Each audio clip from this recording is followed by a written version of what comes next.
नमस्कार विद्यार्थी मित्रांनो, या व्हिडिओमध्ये आपण नागपंचमीची सुरुवात कशी झाली त्याबद्दलची एक कथा पाहणार आहोत।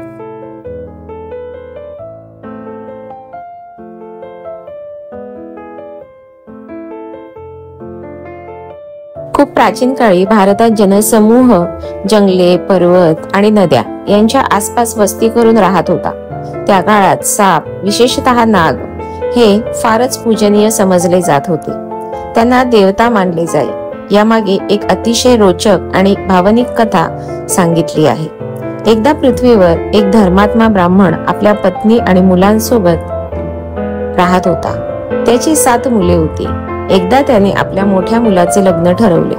लग्नाच्या वेळेस सर्व मुलांनी जेवणासाठी पान वाढले होते, पण सगळ्यांना जेवायला सुरुवात करायच्या आधी लहान भावाने अचानक एक नाग मारून टाकला।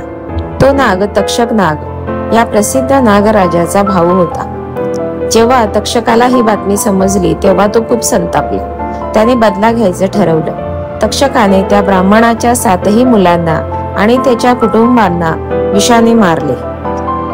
हे पाहून लोक घाबरले व नागदेवतेला शांत करण्यासाठी यज्ञ आणि पूजा सुरू केली। त्यांनी नागाला दूध, फुले आणि हळद कुंकू वाहून त्याची क्षमा मागितली।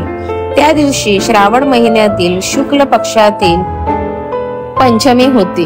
तक्षक नागाने लोकांचा पश्चाताप पाहून त्यांना क्षमा केली आणि आशीर्वाद दिला की या दिवशी जो भक्तिभावाने नागाची पूजा करेल त्याचे संरक्षण मी करेल। ही कथा आपल्याला काय शिकवते तर निसर्गातील प्रत्येक जीव महत्वाचा आहे।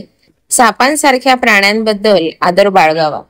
क्षमा आणि भक्तीचे महत्व समजते।